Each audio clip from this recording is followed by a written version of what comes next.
Hi, I'm Ali Fiam from Power Retail here with Dave Fear, our Head of Analytics. How are you? I'm good, thank you, Ali. It's wonderful. We're going to be discussing the update for the All-Star Bash Top 100. Can you please explain what the Top 100 is?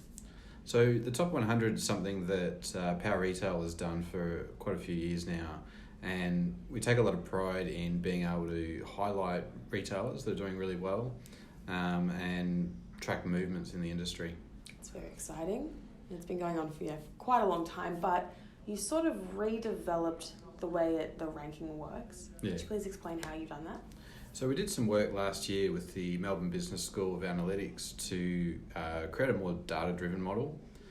So we used some pretty hardcore statistical techniques that allow us to identify metrics that we've recorded to give a score to each retailer. So we do that with a combination of research. We hire people to go and actually do research on all the sites for our online retailers, and we combine that with some data that we use from Hitwise Australia. So we've got some data on traffic and engagement on a site. All those things combined create a score for each retailer, and that gives us a ranking. Very cool. So you've mentioned engagement and traffic and stuff like that. What are some of the other factors that you consider when it comes to the ranking of these retailers? Yeah, so we look at things like contact options. So things that are interesting like live chat and some really simple things like whether or not a retailer even has an email or a phone number listed on a website, because we believe that's important. And we also have a look at site features, site performance, whether the site has things like product reviews, and right down to fulfillment options. Do they have multiple options for delivery? How much do they charge for delivery? Yeah. So those are sorts of things that obviously help a brand reach a higher ranking in this Top 100. Are there any other ways that a brand could stand out and increase its ranking in the Top 100? Well, with the nature of the model that we've built, we've tried to build something that obviously can't be cheated. And while things like site traffic and engagement on the site are obviously very important, and we do score them highly, we also look for things that will improve a shopper experience. Some of the things I just touched on. So I don't think there's an easy way to increase your ranking at the Top 100.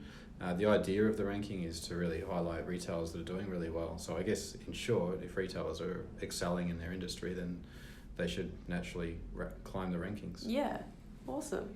So are there any upcoming trends or interesting things that you've seen that may change the way companies reach their customers?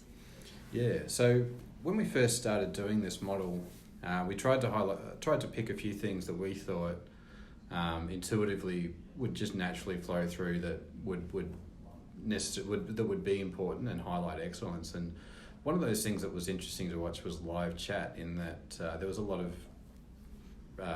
research and collateral last year so highlighting the importance of live chat on sites. But having done the model now, we haven't actually been able to find any real clear correlation with live chat and success, and it hasn't flown through to a higher ranking. And the polar opposite of that is product reviews on a site.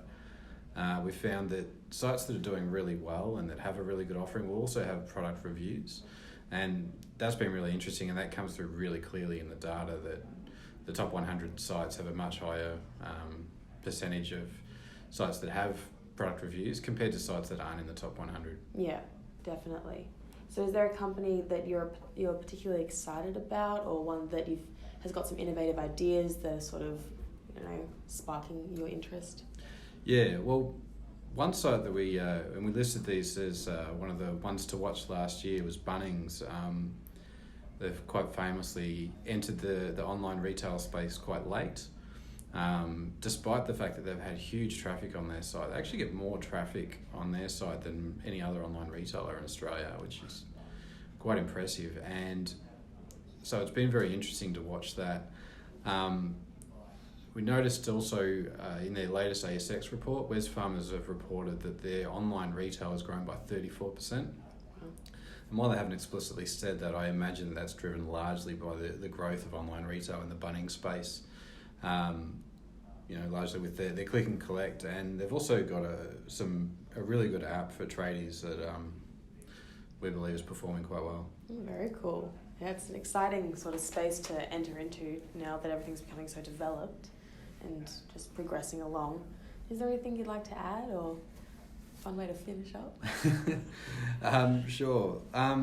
We've worked really hard with this, the way we're collating the top 100 now, and we're really proud of how it's come along. But obviously things like this don't work without